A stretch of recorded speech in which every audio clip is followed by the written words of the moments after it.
All right, welcome everybody to one of the final sessions of the Innovative Business Models course.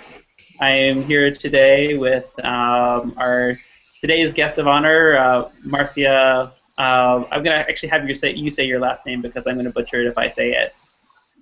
Oliveira. Oliveira. And as you all know, as we've been going through this course, we've had lots of opportunities to learn about all of the different pieces that go into a potentially successful business model and thinking about the mission that's guiding our work, the metrics that guide our work, how to set up a monitoring and evaluation plan, how to deal with adaptive challenges that come up, how to think about the market segments that we're addressing, and how to uniquely target them with marketing strategies that work for each of those segments, how to understand the cost and income drivers of our business, just to name a few of the different things that we've gone into over the course. And as you also know, we invited you as an optional final exercise if you wanted to apply all those things into one format that helps bring a lot of those concepts together to complete a business model canvas. And this is a really useful tool that you can find free online and has been in the course materials as well, and you have lots of emails from us about it too. For just thinking about how all of those different pieces we've been talking about fit together in a coherent business model. And a business model is not the same thing exactly as a business plan. It's understanding how do the nuts and bolts and different pieces of my business fit together in a coherent way that works, that addresses the value proposition for our key customers, and that gets the important work done in a way that generates more income than it costs to run, fundamentally. It's a really useful tool that I use as well for my own ventures, or especially when coaching other people, to think through not just necessarily what my business is doing today. It's also an excellent hypothetical tool to think about is my business maybe more of a real estate business or maybe more of a service-based business? I can try out both of those as a thought experiment with the business model canvas. So it's a great discussion tool, and a really good number of you all opted to fill those out as a final exercise. And as a way to learn from that exercise together, we thought it would be fun to invite a small number, just 3 participants out of a really huge pool of amazing participants throughout this course, to share their business model in a webinar and talk about the questions that came up in the process of doing that. So Marcia has an excellent budding business in Mozambique that I'll let her tell you more about, that has to do with a unique technology for providing affordable and also ecologically efficient housing in the low-income part of Mozambique that could desperately use this technology that she's more familiar with, and is working on building a business out of that. So she shared a business model, and we're going to hear a little bit more about that in a moment, and this will be an opportunity to talk about whatever questions are pressing for her. So these participants we picked are not necessarily, we didn't want to say that these 3 are better than anyone else in the course, just to say that we thought that they had really great stories to tell, and that we could learn a lot from talking about their challenges together as a group. Without any further ado, though, I want to introduce our 2 other panelists, Jessica Lax, the co-facilitator in the course, and also Justin, who works on policy at the World Bank, and I'll let him speak for himself about his work. I'd like to let you all introduce yourselves for a moment, and then we'll dive into Jessica's presentation and hear more about her story. Jessica, I wonder if you would mind start kicking us off with a quick introduction. Sure, yeah, thanks, Alan. So I've been, as Alan mentioned, a facilitator of the course and had a great experience doing that. I'm also a consultant that works in a variety of social enterprise initiatives and does a lot of coaching with entrepreneurs, and have started a number of my own ventures as well. So although I don't have experience in the eco building that you talked about, Marcia, but something I'm really interested as well. So I'm looking forward to contributing. And over to you, Justin. Thanks. Yes, my name is Justin Hill. I work in the World Bank on innovation and entrepreneurship policy. I am mainly on sort of for-profit entrepreneurship, and I've had a little bit to do over the years with policies, venture capital policy, early stage finance policy, that sort of space. Delighted to be involved in this process. My interaction with social entrepreneurs and with entrepreneurs looking to build businesses servicing this base of the pyramid, I'd have to say I'm full of admiration for you, because you probably face greater challenges than most other entrepreneurs, even those trying to start up businesses in places like Silicon Valley, because I think often the markets that you're operating in are far less developed, and you just face a greater variety of challenges. So, as I say, I'm full of admiration for you, and I'm delighted that you're looking both to be entrepreneurs, but also to further your knowledge through this LLI course, and I hope it's delivering useful knowledge and value for you. So, thanks for allowing me to participate. It's really great to have both of you here, and I can't wait to hear the conversation that unfolds, and hopefully we'll dive into some good questions together. Marcia, would you mind introducing yourself and your venture? And if you don't mind, as you do, I'd love to hear a little bit of the kind of personal story that led you to this too, so that we can connect with you as an entrepreneur too, and not just the big idea, but who you are, where you're coming from, that led you to this moment too, and we'll see where that takes us. Okay. Thank you, Helen. Thank you, Christine, and thank you, Justin. Well, I'm very happy to be here. Thank you for selecting me to presenting Centro Norte Terra, that in English means Earth into N. So, about me, I am an architect. I have worked in developing countries for the past 6 years. I started in Indonesia, then I went to India, and the last 2 years I am in Maputo, Mozambique. I am Portuguese, my nationality. So, Centro Norte Terra is a project that has been in my head since I left university. My degree dissertation was about low-cost housing prototype for Mozambique. This was in 2006. So since that time, this idea never stopped boiling in my head. So today, I present a pilot project that will be implemented this year, named Earth My Home. This is the project I will present. Earth My Home mission is to provide a cost-effective and ecological housing solution for low-income Mozambican rural communities. And what is the problem that we face in Mozambique concerning this housing sector is that the majority of the Mozambican rural population is still living in inadequate housing conditions, mostly due to low incomes, coupled with high construction costs, and also financial exclusion. And with 60% of the population is living with less than $1.25 a day. So mostly of the population cannot afford constructing a decent house, and so they have important consequences on family health, livelihood, security, and education. And in the last year, I had the opportunity to follow a nearby example at home. So Graça is a single mother who works for me as a housekeeper and a babysitter for the past 4 years since she came to this house. So yeah, 4 years. And all these years, I had her speaking about how to build her house. And actually, last year, she started the construction with the help of a local builder.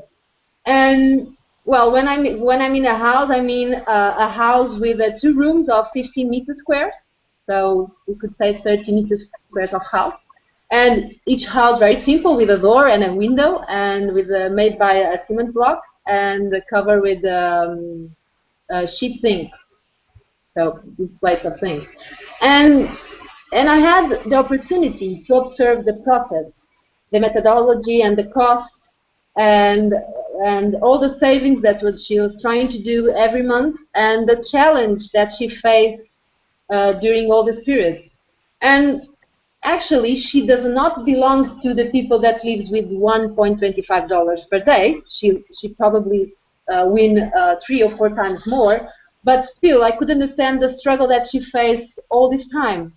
And I was monitoring and understanding how she will develop this process. And so I was trying always to find the solution. And the solution came out with the try to generate an opportunity for Mozambicans to build their own houses using a more cost-effective construction based in a compressed stabilized earth block.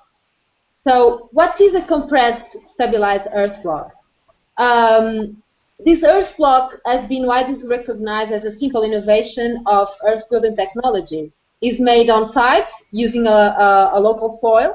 Is environment-friendly solution because does not undergo any process of transformation, does not require fuel or burning or cooking process because it's a manual mechanical technology. So it fits perfectly with the housing needs of a rural population in the developing world.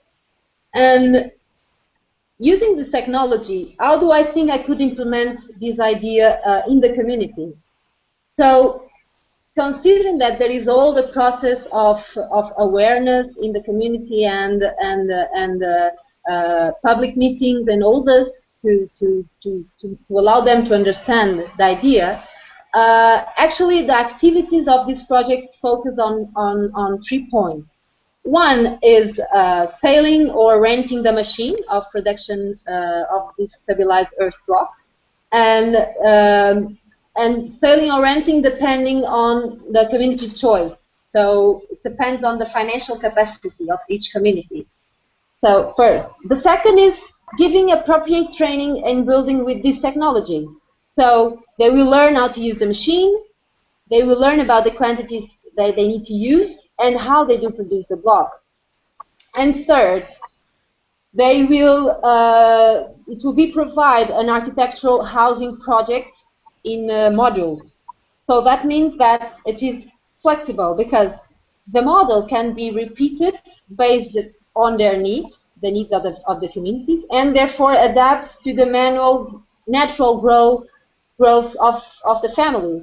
So it's natural here in Mozambique that we have a parent family, and then the son become older and wants to marry, and then you do another house in the same garden. So this model, this idea, this concept, is also very local to the cultural, the culture of the Mozambican culture.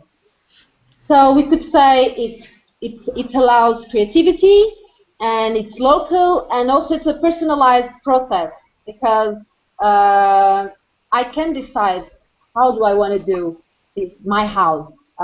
It's not just to buy and pay. It's totally different. So why do I think that communities will well accept this idea? It's because in Mozambique, all rural communities are familiar with these ancestral earth building techniques. Because from north to south, they build with maticado. It's a kind of mud cluster. They build with adobe, and they build with rammed earth. So they are mainly 3 technologies, earth technology. So, but they don't know about this innovation of technology. That is the compressed earth block.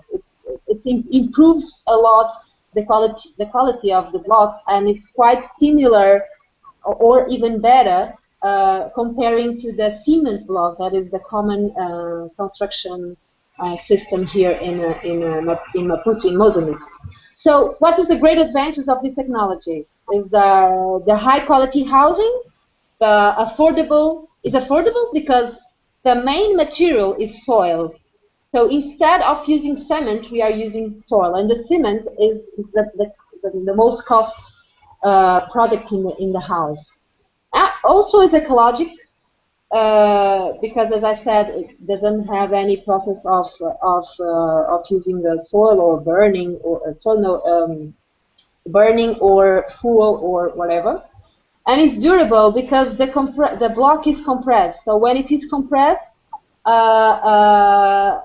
it allows the strength for endurable in time. And another thing that I really would like with this technology is because it allows the community empowerment. So communities feel like they can build with their hands, and this is great. To be independent is great. So together they can build their homes.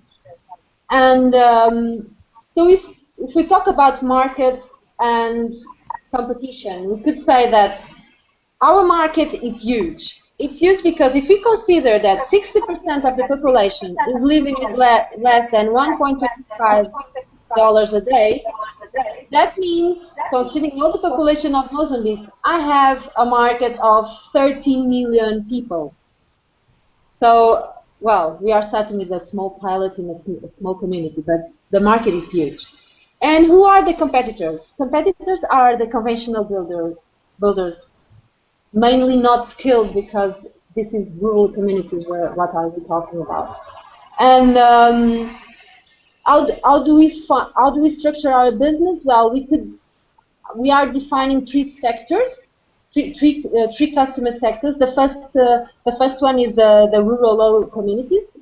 The second are the local builders, architects, and especially the state promoters of eco resorts. And the third are governments and NGOs. And we divide this into for-profit and non-profit activities. For-profit activities, we would say sales and renting machines, it's profit, and project consultants, and eco-resort construction. And then for non-profit, we would have training people and communities, and research and developing improvement of technology, because we would like to expand also our knowledge.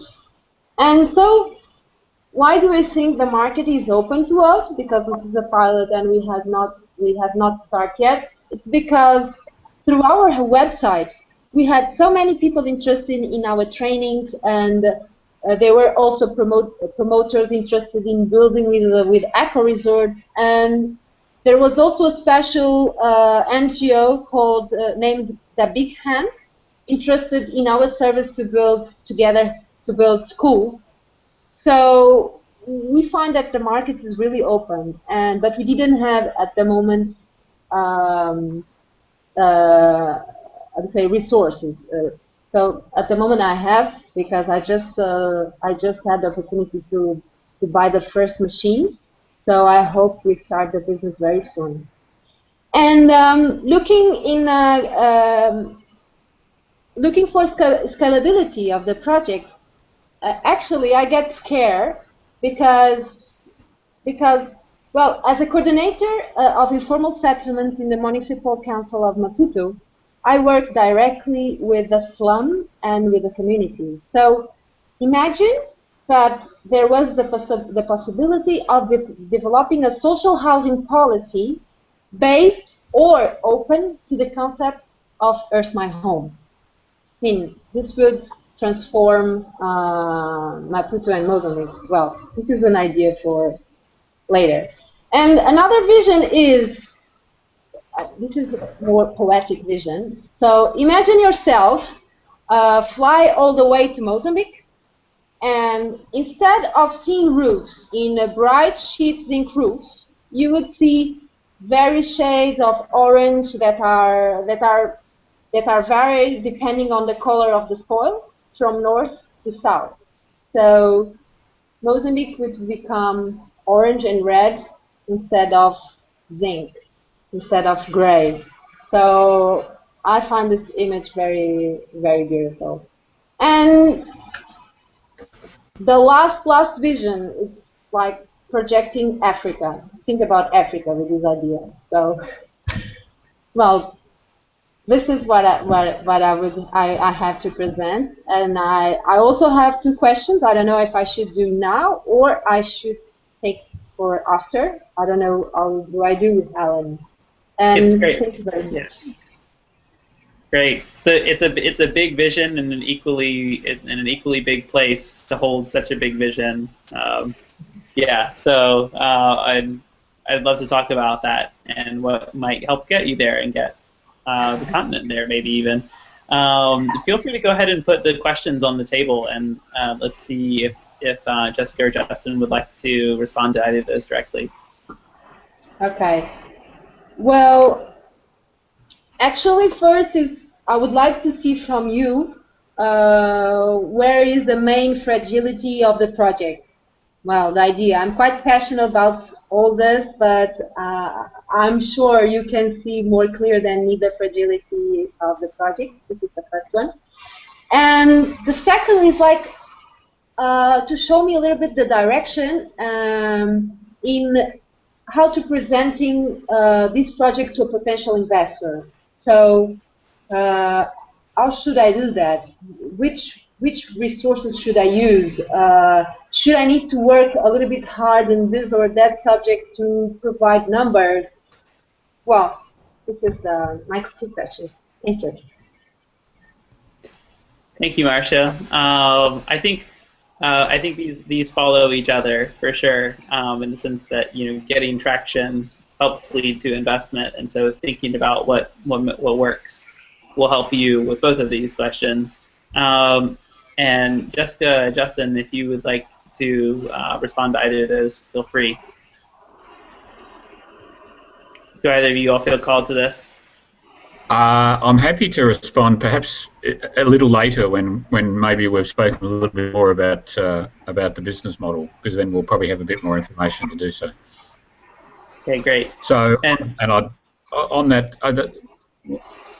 I'm interested in why your product is different from the alternatives on the market. I mean, you've spoken about it being technologically different, but is it cheaper to build? Because you are talking about presumably traditional builders who are there in the market now, who are either going to need to retrain to use this, or this will be a competitor to them.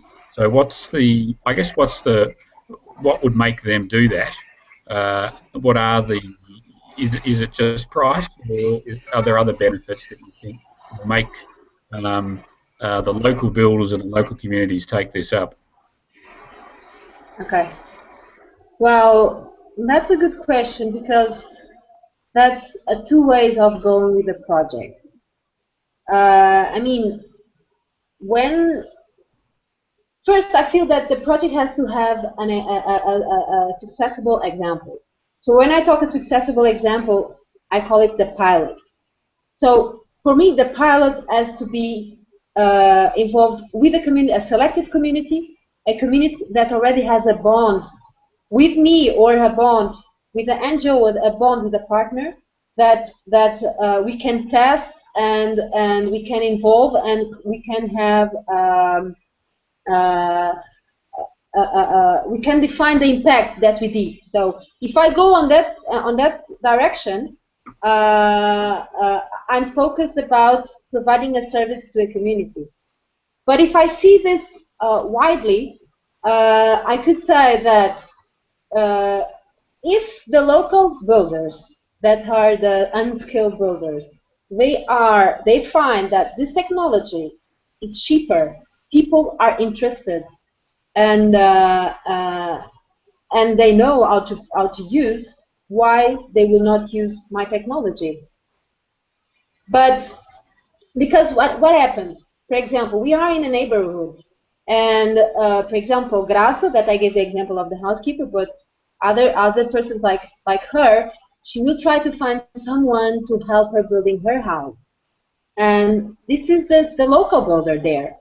And if she knows that there is a construction, then that she would pay 50% less than the conventional construction, of course we prefer to build with that technology. So she will try to find people who serve her with that technology. Or better, that is what I would like to happen, is gathering the community to purchase a machine and to be able to develop the houses inside of the community together. So this is the idea. At the moment, I don't know exactly where it goes to place. I have to test first and see how people receive the idea. I don't know if I've been clear. I think a key point but you're is certain that the technology is cheaper, that this will deliver a cheaper house that is at least equivalent, if not better, than the current what's able to be built. Yes, yes, that's the main important item. What I could say is this technology I learned from the Earth Center of Auroville. That is a center that is recognized from UNESCO, and it has been implemented for the past 20 years. And they have all these numbers. Of course, it is in India. It's different. So when I say it's a pilot, it's because I decided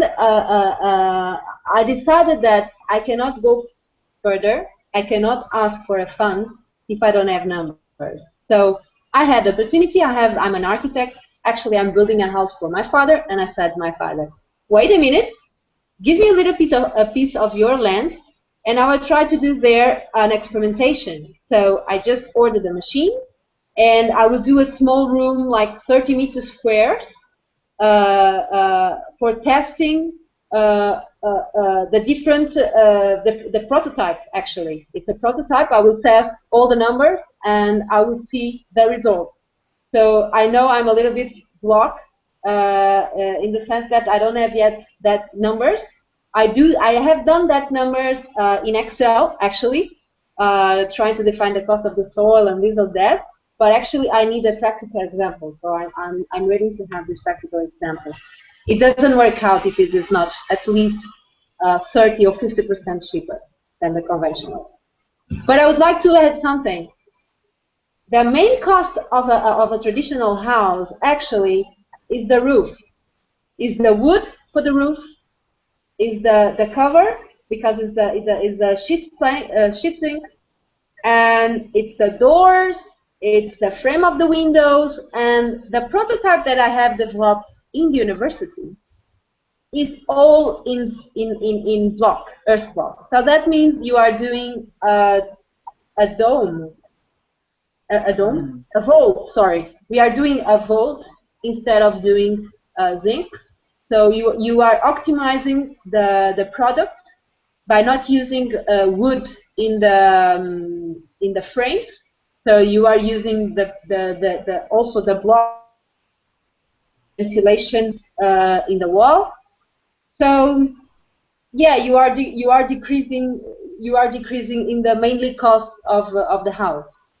And also, you are using 3 to 5% of cement in producing your stabilized earth block.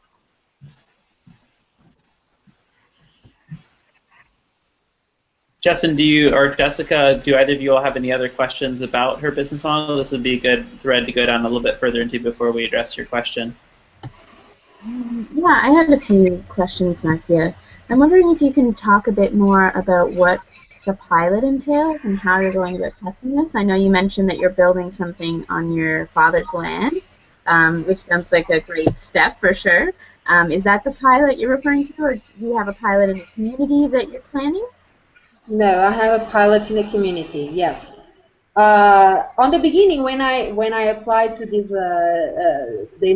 this course, I had a component part of microfinance, housing microfinance, and this idea came because there is an NGO, actually it's Kiva, I think, working in a community named Bella Vista, and they are working with them for micro business since I think 2 years or 3 years. So they have the trust with the community. And the person in that community, we did a boot camp together about innovation and social impact and all that. And we decided, okay, it's a project. Let's start doing this idea. And so there is a specific place. It's a community called Bella Vista, and it's to make the link with that partner. But if it doesn't go on that way, I also have a second plan. I'm working direct. I coordinate an intervention in a neighborhood called Bairro Jorge Dimitrov here in Maputo. I coordinate that project, and actually, I'm trying to let an opportunity of a housing project related with self-building. I mean, self-construction, home construction.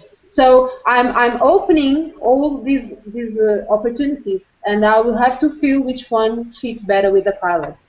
But I have already 2 identified projects.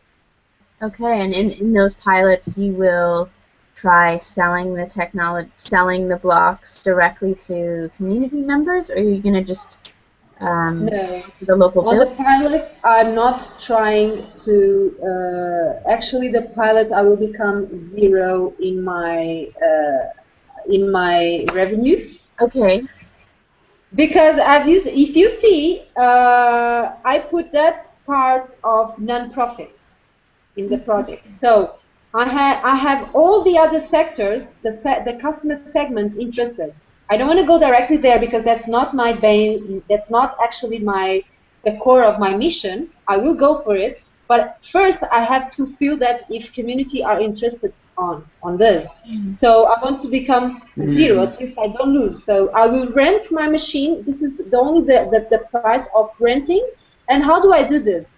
Community here, they call it stick. Stick is a common saving that people deposit in a project. So I will have to define what is the minimum cost that they will have to pay for the project. Okay. Interesting. And so it'll be community members who will be actually building the blocks themselves and building the homes themselves. There won't be any builders, local builders. Exactly. Okay. And for sure, I'm so sure that mainly it will become women. Women, Right. yeah, women, because they feel the power of independence, not being dependent on the man, and be active. So I'm sure that this will become a production of women, and because women are really engaged to business. So then, if they see the opportunity of selling the block or renting the machine to another community, so this could become a market.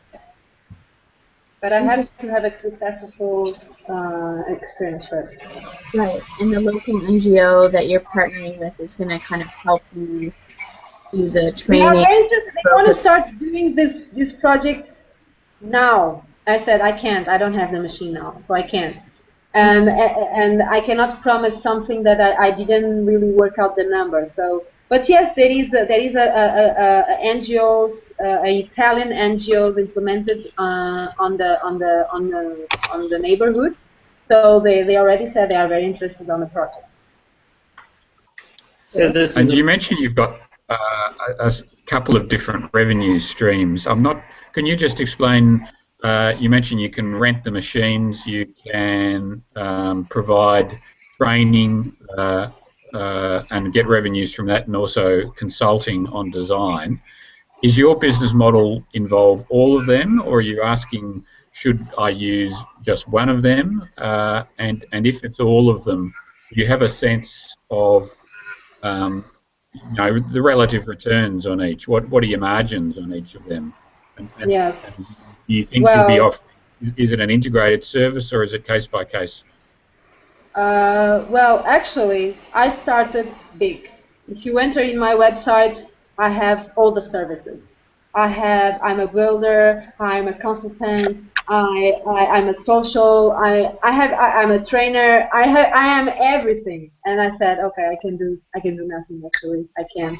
So I had that website for actually 2 years, and I couldn't do nothing. So I said, stop. Focus yourself. You know that it's all this market, there's all these possibilities. But actually, they are not the passion why you decided to do this website. So I decided, okay, pilot, focus on yourself. I had these conversations, I had this boot camp, so I will start with this pilot. But as soon I could see that is the openness of the communities to develop this business, for sure I will accept the promoters for building eco resorts or training. For example, I had people who wanted to do an eco resort in a beach. We went there, we see the land, I said perfect, beautiful, blah blah blah.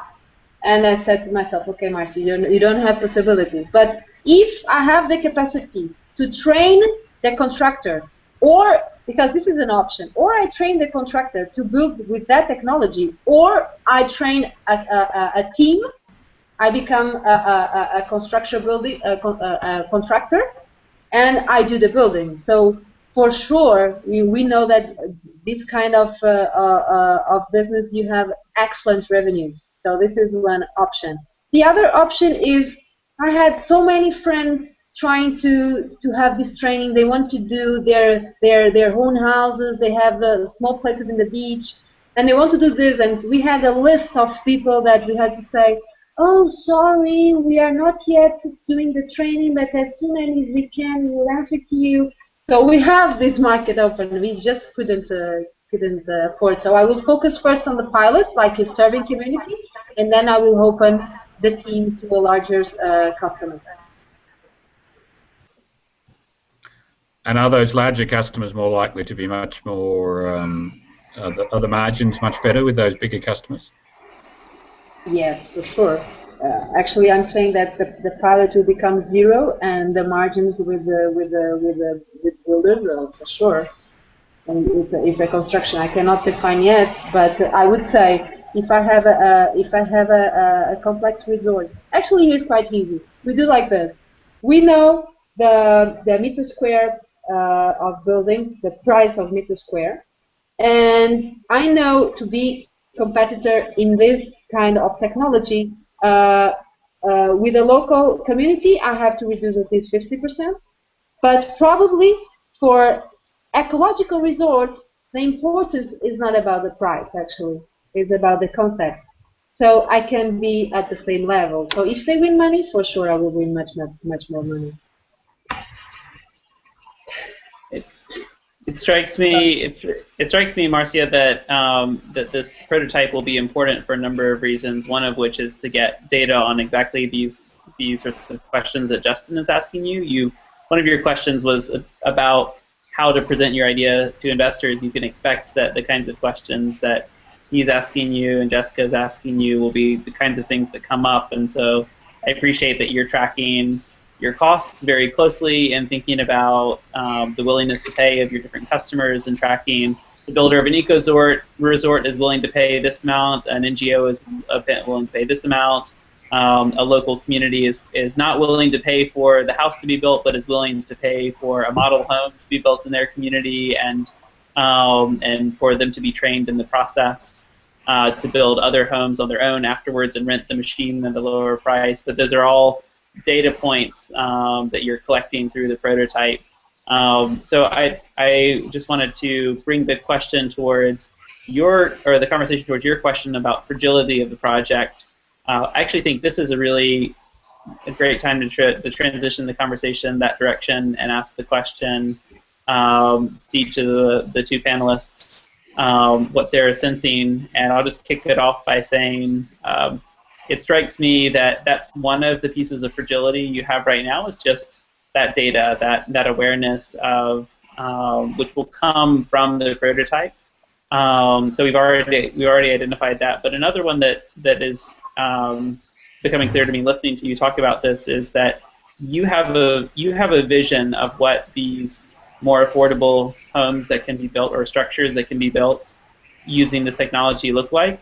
But you're really going to need some other people in Mozambique who understand how to build these buildings too, and see what they look like, and are inspired by their particular design. It seems like the design is as important an aspect of what you're proposing as just the technology itself.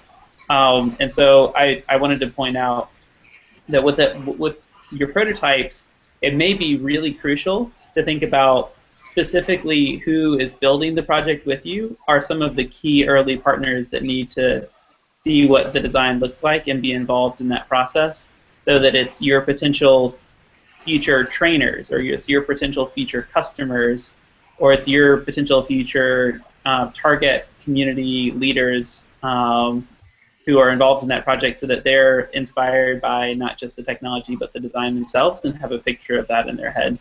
That's one thing that strikes me, is just the capacity, the human capacity to understand the designs that you're talking about in Mozambique through being involved in some of those pilot or prototype projects with you.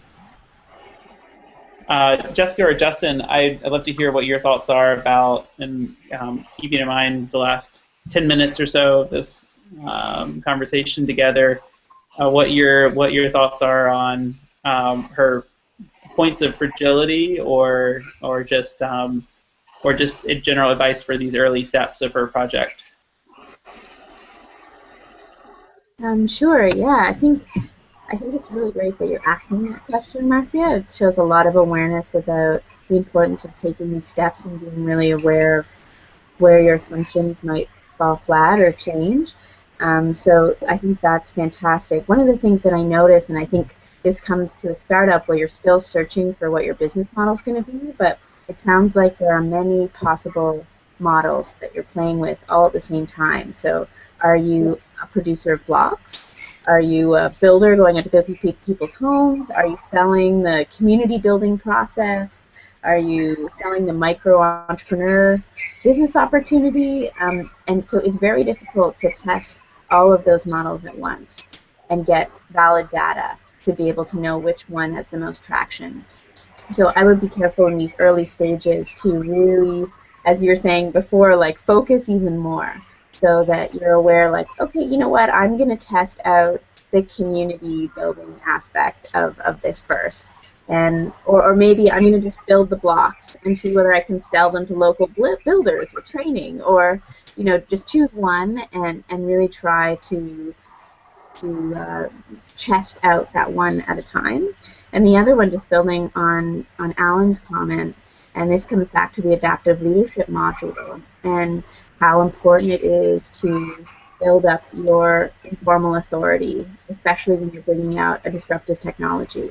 So in that case, you want to think about how can you build your social proof and credibility through this. So not only being strategic about who's going to build the model homes with you, but where they're going to be, who's going to live in it.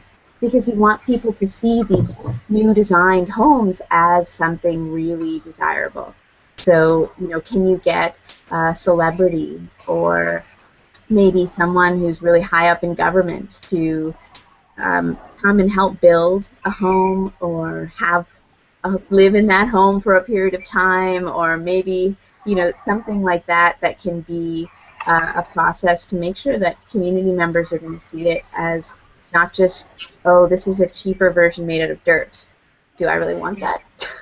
I think that could be a potential problem in a community, and one way to overcome that is being really strategic about who's going to live and benefit and be the public face of the home that you build. That's over to you, Justin. I think I'd love to hear your thoughts on this as well.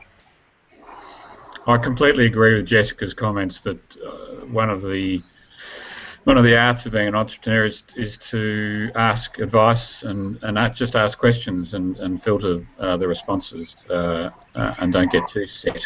And also I agree that you've almost got too many options, both in terms of your potential business model, but also of your markets. And at the end of the day, you will have to focus.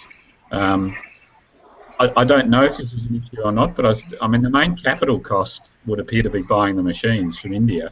And if you take that out of the equation, and I don't know if there's an option, but if that's not there, and you're going to have to carry those costs on your books, I assume, that's a major element of a business. And I don't know if there's an option around it, but if there's some other way of either leasing those machines or I don't know, that seems to be a big chunk of capital that you're going to have tied up. and not just tied up, but tied up relying on communities to look after those machines. I'm assuming they're easy to maintain, but they're going to have to be maintained, and so you're going to have a network to manage that aspect. I think one of the main fragilities, as with many startup entrepreneurs, is your time and focus.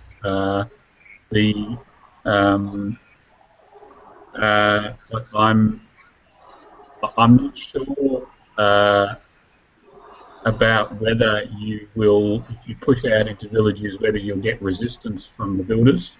I guess in my limited experience, often people like builders in those communities are not particularly keen to learn something new. They know what they know, and they're quite happy doing that. So whether this will just be seen as a threat, I don't know. You certainly know Mozambique better than I do, but that's something to keep in mind as well. What investors will look for is a pretty clean, simple business model and revenue model. I think you know that. That's probably not telling you anything you haven't heard. And at the moment, as we've discussed, you've got a lot of options. Thinking about the training, I think it would be nice to provide training to friends who want to build beach houses, but if you're going to do that, you need to focus on training aggregators who can then go out and sell a lot of either of blocks or of services, rather than, if that's probably training you don't have to do, and your time is limited. So the sort of people who you do provide training to, trying to make sure they can go out and really spread your coverage as widely as possible. They're probably my so that's on fragility and investors. Yeah, what the revenue streams and what's the path to market?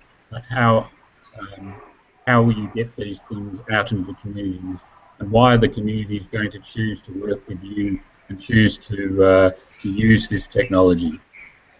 That'd be my comments and observations. And it sounds great. I think it's great that you're doing it. Okay, thank you. Yeah, I echo as well, Marcia. It's really inspiring to see your energy, and if nothing else, I think that will take you really, really far, because I can hear in your voice how much passion you have for this, and that's contagious, and it will draw other people to work with you, I have no doubt, and communities and partners to work with you as well. Yes. You know that actually my boss is the president of the municipal council of Maputo. So of course I'm trying to spread the idea to become something also related with government, because if it is related with government, there is more credibility.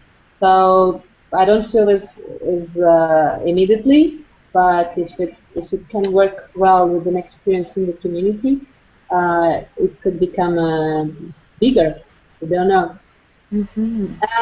And about the design, actually, it's an important point, because we have a problem here in Mozambique, that the population, the land belongs to the state. The land is not privatized. So the municipal council provides the right to people use the land. So what happens? People occupy the land horizontally.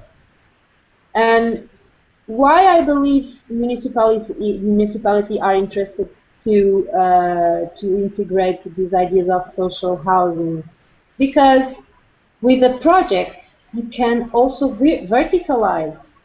You offer a product that you can transform the urban and the use of the land in Mozambique, that now it's all occupied, but at the moment that you verticalize all this, it becomes different.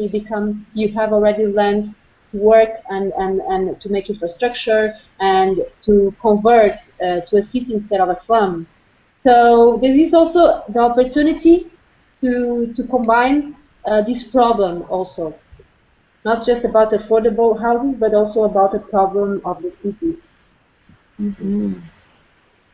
Marcia, this is really great to hear your story, and I really appreciated your questions, Justin and Jessica too. And I hope that when I reflect on these kinds of conversations I've had as an entrepreneur too, sometimes the most important thing to get from them is not the answer you said today, but making note of the kinds of questions that you're being asked, and I'm sure some of them will continue to rattle around in there for days or weeks or years.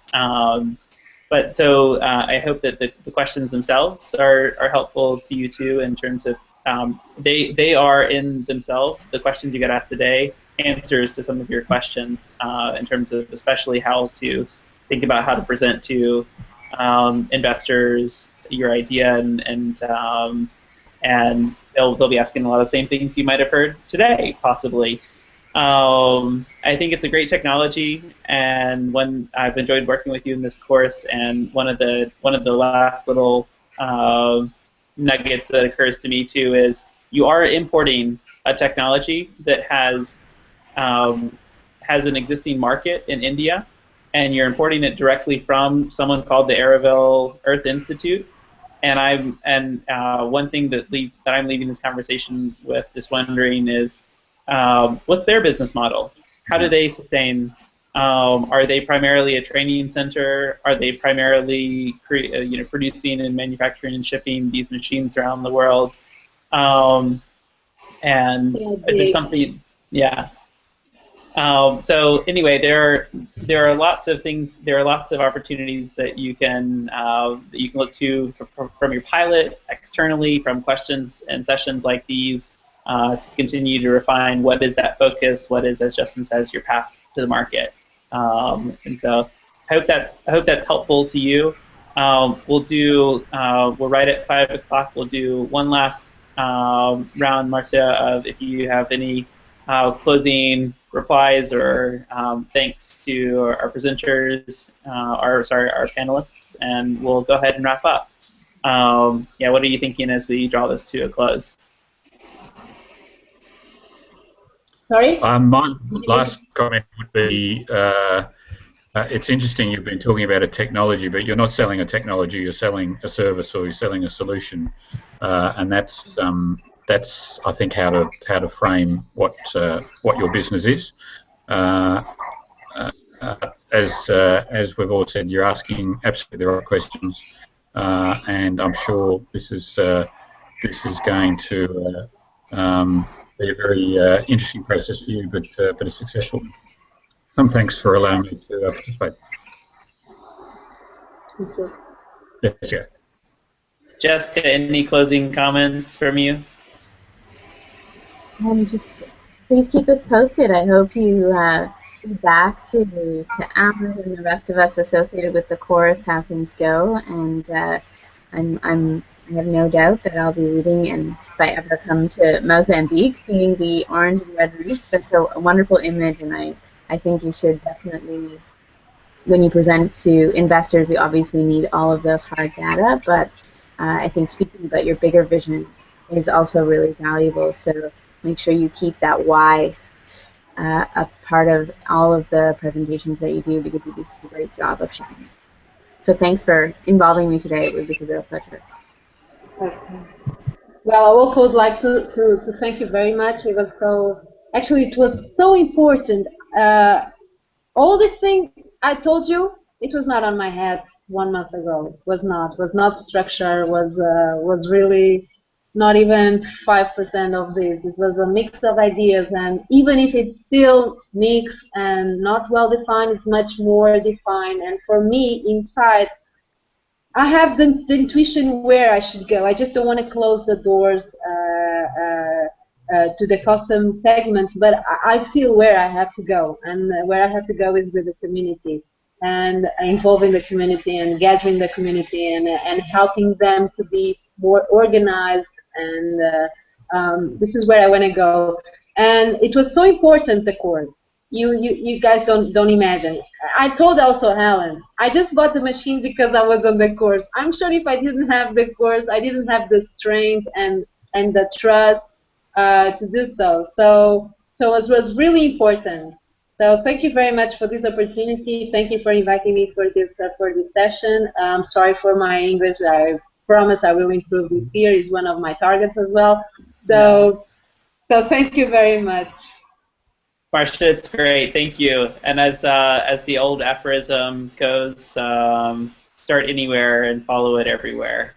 I hope you find that focus and you find traction somewhere and a customer that wants to pay you for something, and that it leads to 30 years later us reading about this type of architecture and this type of construction that took Africa by storm because of this pioneering architect, Portuguese architect that was living in Mozambique and made some really smart moves and got a business going, and we'll all be listening to your TED Talk in maybe 5 or 6 or 10 years.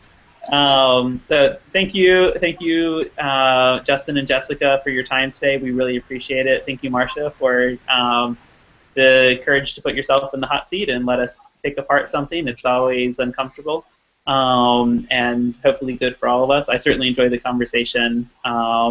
If you're just tuning into this or watching the video, this is kind of closing up and wrapping down the Innovative Business Models course, and I hope you've had an enjoyable experience, and that if you didn't get to have one of these conversations, you find an opportunity to invite a few people around the dinner table and do the same thing. It's always helpful to have peers take a look at your business model with you and ask these kinds of questions, and they don't have to be an employee of the World Bank to have great things to say. And I appreciate everyone's time today. I'm going to let everyone go in the broadcast. Thank you very much, everybody. Thank you, Alan. Bye-bye.